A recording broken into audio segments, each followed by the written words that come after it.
South Indian thriller movie তো অনেক হলো, তাই আজ হাজির হলাম এমন এক তুর্কিশ থ্রিলার মুভি নিয়ে যেটার কাহিনী শেষ পর্যন্ত তোমাকে এমনভাবে শক করবে যা তুমি ভাবতেও পারবে না। দুজন পুলিশের কাছে একদিন একটা মেয়ের কাটা হাত এসে পৌঁছায়, আর এরপর থেকে তারা নেমে পড়ে মেয়েটাকে কেন খুন করা হলো তার রহস্য উন্মোচনের জন্য। কিন্তু দিন যত গড়াতে থাকে ততই এই কাহিনী যেন জিলাপির মতন প্যাচ খেতে শুরু করে। শেষ পর্যন্ত কিভাবে এই গোলকধাঁধা থেকে তারা মুক্তি পাবে তা জানাতে হাজির হলাম হন্টিং সিজন মুভির এক্সপ্লেনেশন নিয়ে। তো চলো আর প্যাচাল না বাড়িয়ে শুরু করা যাক আজকে থ্রিলার মুভির এক্সপ্লেনেশন। মুভি শুরুতে আমরা এই সিনেমার প্রধান চরিত্র হারম্যানকে দেখতে পাই। সে একজন দক্ষ এবং অভিজ্ঞ পুলিশ অফিসারের পাশাপাশি নতুন ক্রাইম ইনভেস্টিগেশন অফিসারদেরকে ট্রেনিং দেওয়ার কাজ করে। সে যখন নতুন অফিসারদের ট্রেনিং দিচ্ছিল তখন হাসান নামের একটা ছেলের দিকে তার নজর যায়, কেননা হাসান ছিল সবার চেয়ে আলাদা এবং তার ভিতরে জানার আগ্রহ ছিল অনেক বেশি। হারম্যান যখন নতুন অফিসারদের ক্লাস নিচ্ছিল তখন তার কাছে খবর আসে পাশের জঙ্গলে একজনকে ভয়ানকভাবে খুন করা হয়েছে।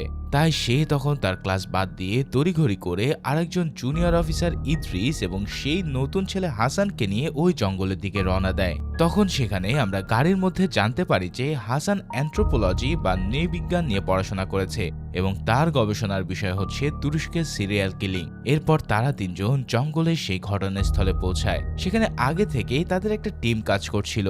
সেখান থেকে তারা একটা কাটা হাত দেখতে পায়। এবার ওখানকার ফরেন্সিক ডক্টর জানায় যে এটা একটা মেয়ের হাত এবং এই হাতটি নির্মমভাবে কোনো ছুরি দিয়ে কাটা হয়েছে।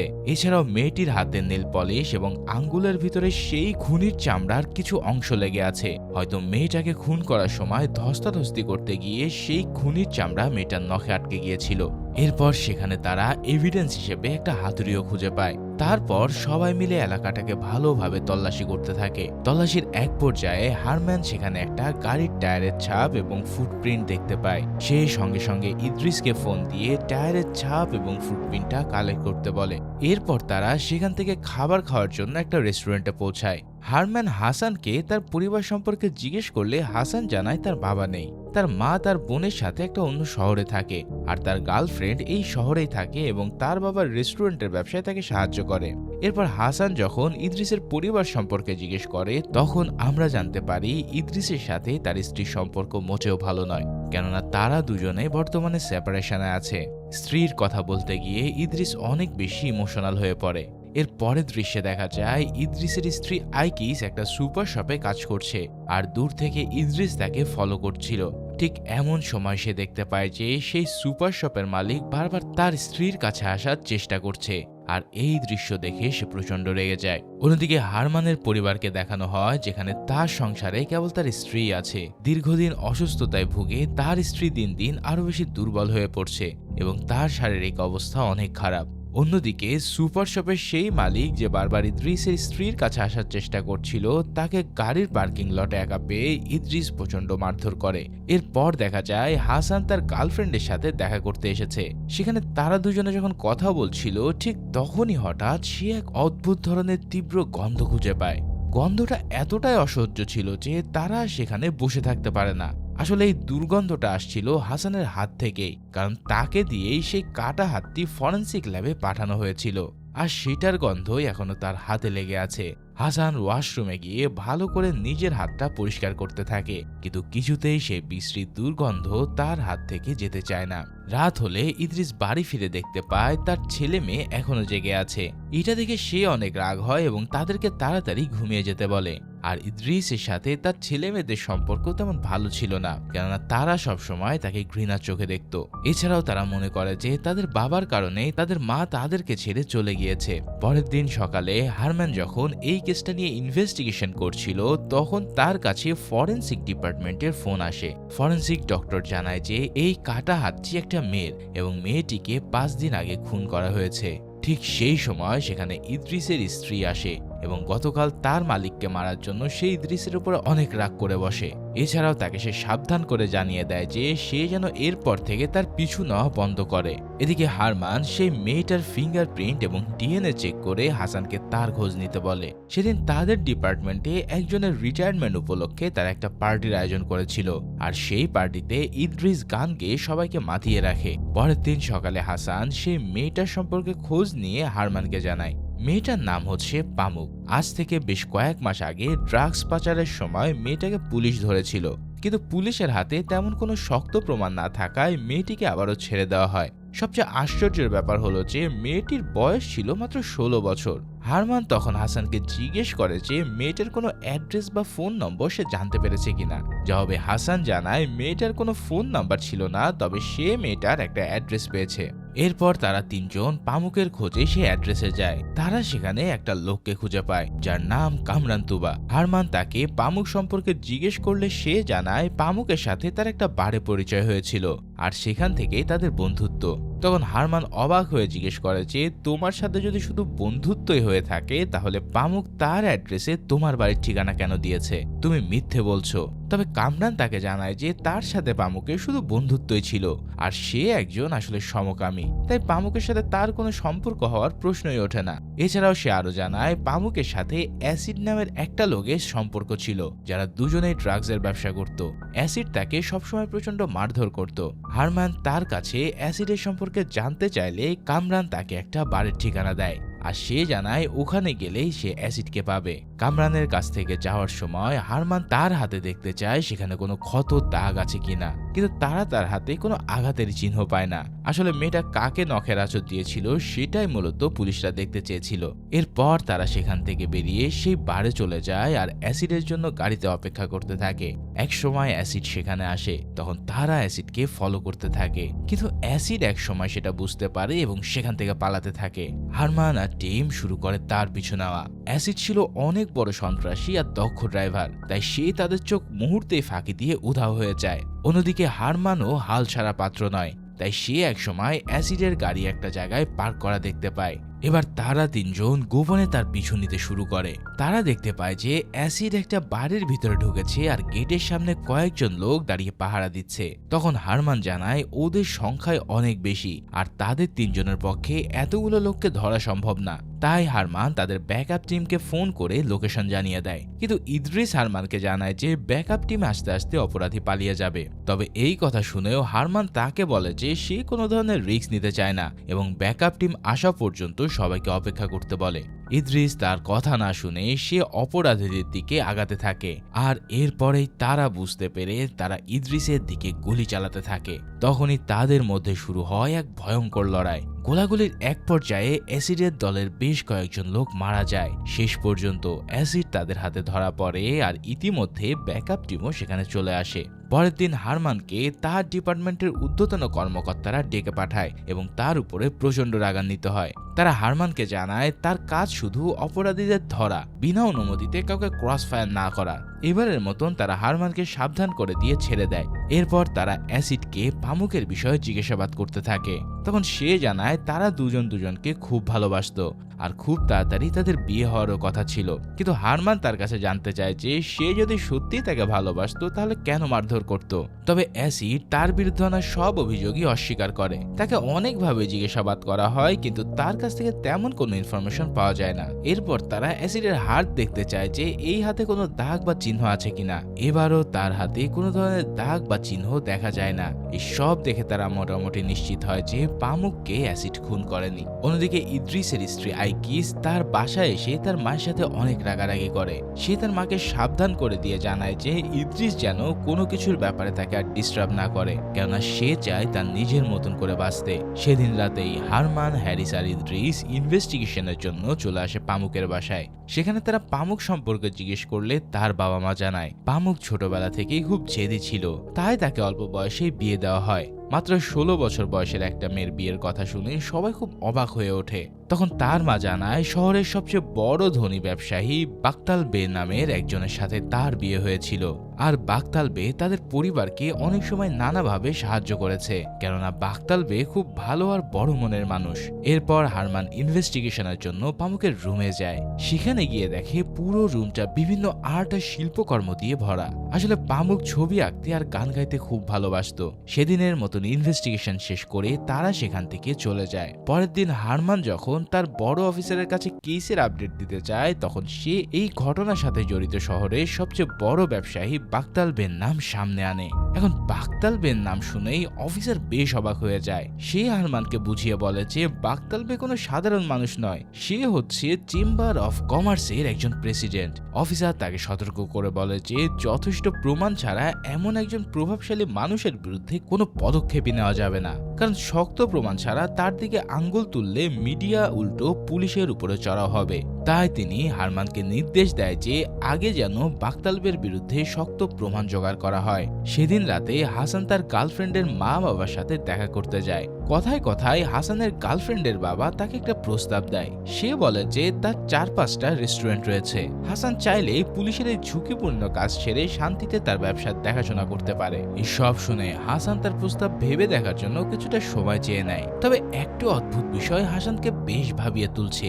সেই বিশেষ দিনের ঘটনার পর থেকে সে নিজের হাতে একটা বিশ্রী গন্ধ পাচ্ছে। সে যতবারই চেষ্টা করুক না কেন মনে হচ্ছে সেই গন্ধটা যেন তার পিছুই ছাড়ছে না। অন্যদিকে ইদ্রিস তার স্ত্রীর সঙ্গে দেখা করতে যায়। হঠাৎ ইদ্রিসকে সামনে দেখে আইকিস বেশ অবাক হয়। ইদ্রিস কোনো কথা না বলে তার সাথে থাকা বন্দুকটা বের করে পাশে রাখে।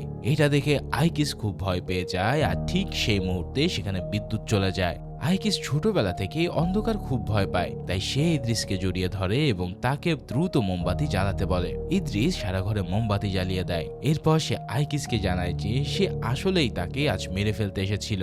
আইকিসের পাশে অন্য কাউকে সে কোনোভাবে মেনে নিতে পারছিল না, তাই সে সিদ্ধান্ত নিয়েছিল যে আইকিস যদি তার না হয় তবে সে অন্য কারোরও হতে পারবে না। কিন্তু এই কথাগুলো বলার সময় তারা দুজনের খুব কাছে চলে আসে এবং তাদের মধ্যে ঘনিষ্ঠতা তৈরি হয়। এদিকে হারম্যানের স্ত্রীর শারীরিক অবস্থা দিন দিন আরো খারাপ হয়ে আসছে। সে হারম্যানের উদ্দেশ্যে একটা চিঠি লেখে, আর এই চিঠিটা পড়ার পর সে প্রচন্ড ইমোশনাল হয়ে পড়ে। চিঠিতে তার স্ত্রী লিখেছিল সে যেন নিজের যত্ন ঠিক মতো নেয় এবং সব সময় হাসি খুশি থাকে। চিঠির একদম শেষে সে হারমানকে মনে করিয়ে দেয় যে সে যেন সময় মতো নিজের ওষুধ খেয়ে নেয়। পরের দিন সকালে থানায় পামুকের 2 ভাই আক্কাস আর ভাক্কাস আসে। হারমান তাদেরকে পামুকের ব্যাপারে অনেক কিছু জিজ্ঞেস করে এবং তাদের হাতও পরীক্ষা করে নেয়, কিন্তু তাদের হাতেও সন্দেহজনক কোনো দাগ বা চিহ্ন খুঁজে পাওয়া যায় না। তাই হারমান শেষ পর্যন্ত তাদের ছেড়ে দেয়। ঠিক সেই সময় হাসান বাত্তালবে সম্পর্কে বেশ কিছু গুরুত্বপূর্ণ তথ্য জোগাড় করে। জানা যায় যে বাত্তালবে কোনো সাধারণ মানুষ নয়, সে দেশের 5 জন সেরা ব্যবসায়ের মধ্যে একজন। রিয়েল এস্টেট ব্যবসা থেকে শুরু করে আরো অনেক বড় বড় ব্যবসা তার রয়েছে। এই সব কিছু শোনার পর হারমান সিদ্ধান্ত নেয় যে সে নিজেই সরাসরি বাত্তালবের সাথে দেখা করবে এবং এই কেসের ব্যাপারে তাকে জিজ্ঞাসাবাদ করবে। পরের দৃশ্যে দেখা যায় বাত্তালবে একটা অনুষ্ঠানে ভাষণ দিচ্ছে। সেখানে হারমান, হাসান এবং ইদ্রিস 3 জনে উপস্থিত ছিল। অনুষ্ঠান শেষ হওয়ার পর হারমান বাত্তালবের কাছে গিয়ে তার সাথে কথা বলার জন্য অনুরোধ করে। তখন বাত্তালবে তাকে তার সাথে বাসায় যেতে বলে। হারমান তার কথা মতো বাত্তালবের পিছু পিছে তার বাসায় পৌঁছায়, কিন্তু সেখানে গিয়ে তারা যা দেখে তাতে তাদের চোখ কপালে উঠে যায়। এটা কোনো সাধারণ বাড়ি ছিল না, এ যেন ছিল আস্ত এক রাজপ্রাসাদ। এরপর তারা বাত্তালবের জন্য তার ঘরে অপেক্ষা করতে থাকে। কিছুক্ষণ পর বাত্তালবে সেখানে এলে হারমান তাকে পামুকের ব্যাপারে জিজ্ঞেস করে। বাত্তালবে সরাসরি জানিয়ে দেয় যে পামুকের সাথে তার কোনো সম্পর্ক নেই, সে অনেক আগে অন্য একটা ছেলের সাথে পালিয়ে গিয়েছিল। হারমান যখন তাকে পামুকের খুন হওয়ার খবরটা দেয় তখন বাত্তালবে বেশ অবাক হয়ে যায়, কারণ সে জানতো না যে পামুক ইতিমধ্যে মারা গেছে। তখন বাত্তালবে জানায় যেই মেয়ে তার সম্মানের কথা চিন্তা না করে পালিয়ে গেছে সে বেঁচে থাকলেই কি আর মরে গেলেই বাকি। সে আরো জানায় যে সে চাইলে পামুককে তার বাড়িতেই মেরে ফেলতে পারত, কিন্তু তার হাতে এত সময় নেই যে সে একটা মেয়ের পিছে পড়ে থাকবে। এই বলে সে সেখান থেকে চলে যায়। এদিকে ইদ্রিস ওয়াশরুমে যাওয়ার কথা বলে চুপি চুপি পুরো বাড়িটা ঘুরে দেখতে থাকে। এক পর্যায়ে সে একটা রুমে একটা অসুস্থ মেয়েকে দেখতে পায়। সে যখন মেয়েটাকে ভালো করে দেখতে চায় তখন এক ডাক্তার হঠাৎ করে এসে তাকে বাধা দেয়। এখন এখানে ডাক্তার জানায় যে এই মেয়েটি হচ্ছে বাত্তাল মেয়ের নিজের মেয়ে এবং সে মারাত্মক ধরনের এক ছোঁয়াচে রোগে আক্রান্ত, যার ফলে কোনো প্রোটেকশন ছাড়া তার কাছে যাওয়া মানে বিপজ্জনক। এই কথা শুনে ইদ্রিস বেশ অবাক হয়ে সেখান থেকে বেরিয়ে আসে। এরপর তারা আবার থানায় ফিরে যায়। থানায় ফিরে তারা আবারও নতুন করে এই কেসটা নিয়ে ইনভেস্টিগেশন শুরু করে। সাসপেক্ট হিসেবে তারা বেশ কয়েকজনের নাম পায়। সর্বপ্রথম নাম আসে অ্যাসিডের, তার সাথে পামুকের সম্পর্ক ছিল আর তারা দুজনেই ড্রাগসের ব্যবসা করত। এরপর নাম আসে পামুকের বাবার, যে কিনা টাকার লোভে মাত্র 16 বছরের মেয়েকে একটা বয়স্ক লোকের সাথে বিয়ে দিয়েছিল। আর লাস্টে আসে তাদের ভাইয়ের নাম, যারা বাত্তাল বের হয়ে কাজ করত। এটাও হতে পারে যে তার ভাইরা টাকার লোভে তাদের বোনদেরকে মেরে ফেলেছে। ফাইনালি সর্বশেষ যে নামটা আসে সেটা হলো বাত্তালবের সাবেক স্ত্রী হিলাল। আসলে বাত্তালবে পামুককে বিয়ে করার পর হিলালকে তালাক দিয়েছিল। হতে পারে এটাও যে হিলাল সেটার প্রতিশোধ নেওয়ার জন্য পামুককে খুন করেছে। যাই হোক, এবার তারা আবারও অ্যাসিডকে জিজ্ঞাসাবাদ শুরু করে। তারা অ্যাসিডকে কথা দেয় যে সে যদি সব সত্য বলে দেয় তবে তারা তাকে ছেড়ে দেবে। তখন অ্যাসিড তাদের এই প্রস্তাবে রাজি হয়ে যায়, তবে সে শর্ত দেয় যে সে আদালতে দাঁড়িয়ে সব সত্য কথা বলবে। এর বিনিময়ে তাকে নিরাপদে দেশ ছেড়ে চলে যাওয়ার ব্যবস্থা করে দিতে হবে। মূলত সে আদালতে রাজসাক্ষী হিসাবে সব সত্য ফাঁস করতে রাজি হয়। অন্যদিকে বাত্তালবের মেয়ের শরীরের অবস্থা দিন দিন আরো খারাপ হতে থাকে। তার শরীরে রোগ প্রতিরোধ ক্ষমতা একেবারে নষ্ট হয়ে গিয়েছিল। পরের দিন সকালে অ্যাসিডকে তোলা হয় রাজসাক্ষী হিসাবে। তবে সেই মুহূর্তে ঘটে এক ভয়ঙ্কর ঘটনা। হঠাৎ সবার চোখের সামনে পামুকের ভাই ভাক্কাস চলে আসে এবং সে অ্যাসিডকে লক্ষ্য করে এলোপাথারি গুলি ছুড়ে তাকে হত্যা করে ফেলে। মুহূর্তের মধ্যেই এক রাজসাক্ষীর মৃত্যুতে পুরো আদালত হতভম্ব হয়ে যায়। সবার মনে একই প্রশ্ন, ভাক্কাস কেন তাকে হত্যা করলো? মুহূর্তের মধ্যে হারমান ভাক্কাসকে গ্রেফতার করে থানায় নিয়ে আসে। সে তাকে জিজ্ঞেস করে যে সে কেন অ্যাসিডকে খুন করলো। তখন ভাক্কাস জানায় তার বোনের এই পরিণতির জন্য একমাত্র অ্যাসিডই দায়ী। অ্যাসিডই পামুককে ভালোবাসার ফাঁদে ফেলে স্বামীর ঘর থেকে বের করে এনেছিল এবং তাকে দিয়ে ড্রাগসের ব্যবসা করিয়েছিল। নিজের বোনের মৃত্যুর প্রতিশোধ নিতে সে অ্যাসিডকে দুনিয়া থেকে সরিয়ে দিয়েছে। যাক, থানায় ফিরে হারমান তার বড় অফিসারদের নিয়ে একটা জরুরি মিটিং এ বসে। সেখানে সে তার সন্দেহের কথা জানায় যে এই সব কিছুর পিছনে আসলে বাত্তালবের হাত আছে। হারমানের মতেন বাত্তালবে ভাক্কাসকে দিয়ে অ্যাসিডকে খুন করিয়েছে, কারণ অ্যাসিড আদালতে তার বিরুদ্ধে মুখ খুলতে চেয়েছিল। তবে বড় অফিসাররা তাকে পরিষ্কার জানিয়ে দেয় যে যথেষ্ট প্রমাণ ছাড়া বাত্তালবের মতো প্রভাবশালী মানুষকে গ্রেফতার করা সম্ভব নয়, তাই তাকে ধরার জন্য আগে প্রমাণ জোগাড় করতে হবে। পরের দিন হারমান বাত্তালবের আগের স্ত্রী হিলালের সাথে দেখা করতে যায়। হিলাল তাকে জানায় যে সে অনেক বছর বাত্তালবের সাথে সংসার করেছে, তাই সে তাকে খুব ভালো করে চেনে। হিলাল বিশ্বাস করে না যে বাত্তালবে এমন কোনো নিচু কাজ করতে পারে। সে জানায় বাত্তালবে তাকে তালাক দিয়ে অন্য একজনকে বিয়ে করেছে ঠিকই, কিন্তু সে কাউকে খুন করতে পারে এটা একেবারেই অসম্ভব। অন্যদিকে ইদ্রিস তার স্ত্রীকে ফোন করে দেখা করতে ডাকে। সে তার স্ত্রীকে অনেক অনুরোধ করে যেন সে তার কাছে আবারও ফিরে আসে। ইদ্রিস তাকে বোঝানোর চেষ্টা করে যে তাকে ছাড়া সে মোটেও ভালো নেই, কিন্তু তার স্ত্রী এবারও তাকে সাফ মানা করে দেয়। সে জানিয়ে দেয় যে সে আর কখনো ইদ্রিসের জীবনে ফিরবে না এবং বাকি জীবন একা কাটানোর সিদ্ধান্ত নেয়। স্ত্রীর মুখে এমন কথা শুনে ইদ্রিস নিজের মেজাজ হারিয়ে ফেলে এবং তার স্ত্রীও সেখান থেকে রাগ করে চলে যায়। পরের দিন হারমান যখন থানায় বসে এই কেসে কাজ করছিল তখন ইদ্রিসের স্ত্রী তাকে ফোন করে গত রাতের সব ঘটনা খুলে বলে। এই সব শুনে হারমান ভীষণ রেগে যায়। সে হাসান আর ইদ্রিসকে একটা আলাদা রুমে নিয়ে গিয়ে অনেক বকাবকি করে। সে ইদ্রিসকে শেষবারের মতন সাবধান করে দেয় যে সে যেন কোনোভাবে আর আইকিসকে বিরক্ত না করে, এটাই তার জন্য শেষ সুযোগ। এরপর যদি সে আইকিসকে আরো জ্বালাতন করে তবে তাকে সরাসরি চাকরি থেকে বের করে দেওয়া হবে। এরপর হারমান তাদের দুজনকে এই কেসের দিকে ঠিকঠাক মতো মনোযোগ দিতে বলে। কিছুক্ষণ পর ইদ্রিস আর হাসান একটা রেস্টুরেন্টে খেতে যায়। সেখানে হাসান ইদ্রিসকে বলে যে সে এই চাকরিটা ছেড়ে দিতে চায়। প্রতিদিনের এই মারামারি আর খুন খারাপি সে আর নিতে পারছে না। তার উপর সেই ঘটনার পর থেকে নিজের হাতে যে অদ্ভুত গন্ধটা পাচ্ছিল সেটা এখনো যাচ্ছে না। তাই সে ভেবে রেখেছে যে পুলিশের চাকরি ছেড়ে দিয়ে সে তার গার্লফ্রেন্ডের বাবার ব্যবসায় দেখাশোনা করবে। তবে হাসানের এমন কথা শুনে ইদ্রিস তার উপর বেশ ক্ষেপে যায়। সে বলে সবাই যদি কেবল নিজেদের আরামায়েশের কথা ভাবে তবে সাধারণ মানুষের নিরাপত্তা কে দেবে। কিন্তু ইদ্রিসের এমন ব্যবহারে হাসান রাগ করে সেখান থেকে চলে যায়। সেদিন রাতে বাসায় ফিরে ইদ্রিস হারমানকে কল করে। সে জানায় যে সে হারমানকে নিজের বাবার মতো শ্রদ্ধা করে। ইদ্রিসের কারণে হারমানকে তার স্ত্রীর কাছে অনেক কথা শুনতে হয়েছে বলে সে খুবই লজ্জিত। সে হারমানকে কথা দেয় যে সে আর এমন কিছু করবে না যাতে তার অপমানিত হয়। সেই সাথে সাথে সে প্রতিজ্ঞা করে যে খুব তাড়াতাড়ি সে এই কেস সলভ করে ফেলবে। এই সব কথা বলার পর হারমান কিছু বলার আগেই ইদ্রিস ফোনটা কেটে দেয়। সেই রাতে ইদ্রিস বাত্তালবের বাসায় চলে আসে। এত রাতে ইদ্রিসকে দেখে বাত্তালবে বেশ অবাক হয়ে যায়, কিন্তু কিছু বলার আগে ইদ্রিস তার দিকে বন্দুক তাক করে চিৎকার করতে থাকে। ইদ্রিস তাকে কাপুরুষ বলে গালি দেয় এবং বলে, 16 বছরের একটা নিরীহ মেয়েকে মারতে তোমার হাত একটু কাঁপলো না? ইদ্রিস আরো হুমকি দিয়ে বলে যে যদি তুমি নিজেই সব অপরাধ স্বীকার না করো তাহলে আজই তোমাকে এখানে মেরে ফেলা হবে। কিন্তু বাত্তালবে তখনও নিজের কথায় অটল থাকে। সে জানায় যে সে পামুককে মারেনি এবং এই খুনের পিছনে তার কোনো হাত নেই। এরপর ইদ্রিস যখন তার ঘর থেকে বেরিয়ে আসছিল তখন তার চেঁচামেচি শুনে বাত্তালবের সিকিউরিটি সেখানে চলে আসে। সে দেখে ইদ্রিস বাত্তালবের দিকে বন্দুক তাক করে আছে। ইদ্রিস গুলি করতে যাচ্ছে ভেবে সেক্রেটারি নিজেই আগে ইদ্রিসকে লক্ষ্য করে গুলি চালিয়ে দেয়, যার ফলে তার গুলি খেয়ে ইদ্রিস সেখানে লুটিয়ে পড়ে।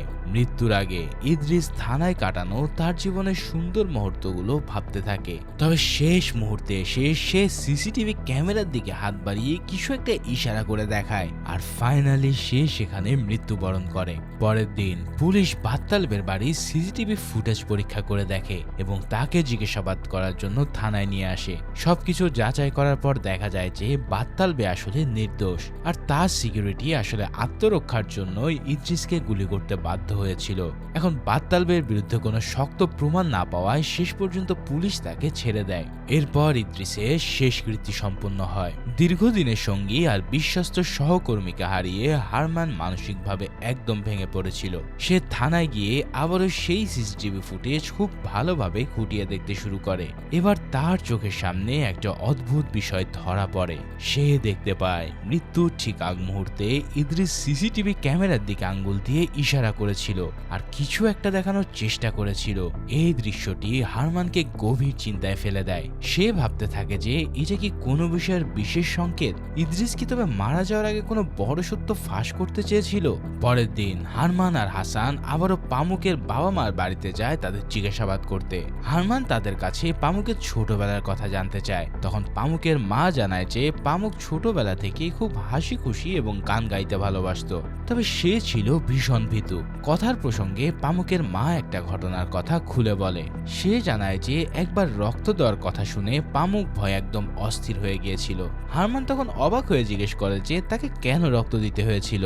জবাবে তার মা জানায় যে তারা বাত্তালবের কোম্পানিতে কাজ করত। একসময় বাত্তালবের মেয়ে খুব অসুস্থ হয়ে পড়লে তার চিকিৎসার জন্য ডাক্তার কোম্পানির সব কর্মচারী এবং তাদের পরিবারের সদস্যের ব্লাড স্যাম্পল সংগ্রহ করছিল। হারমান এটা শুনে বেশ অবাক হয়। সে মনে মনে ভাবে যে একটা কোম্পানি কেন এভাবে সব পরিবারের রক্ত সংগ্রহ করবে।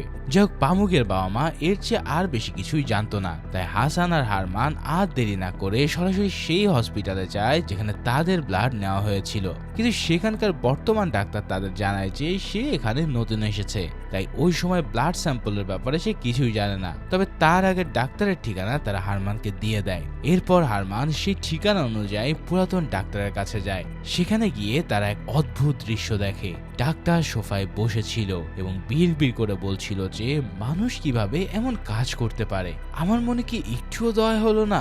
এরপর সে হারমানদের উদ্দেশ্য করে তার কম্পিউটারের দিকে ইশারা করে এবং বলে যে তাদের সব প্রশ্নের উত্তর ওই কম্পিউটারের ভিতরে আছে। এই কথা শেষ করে ডক্টর হঠাৎ নিজের মুখে বন্দুক ঢুকিয়ে আত্মহত্যা করে ফেলে।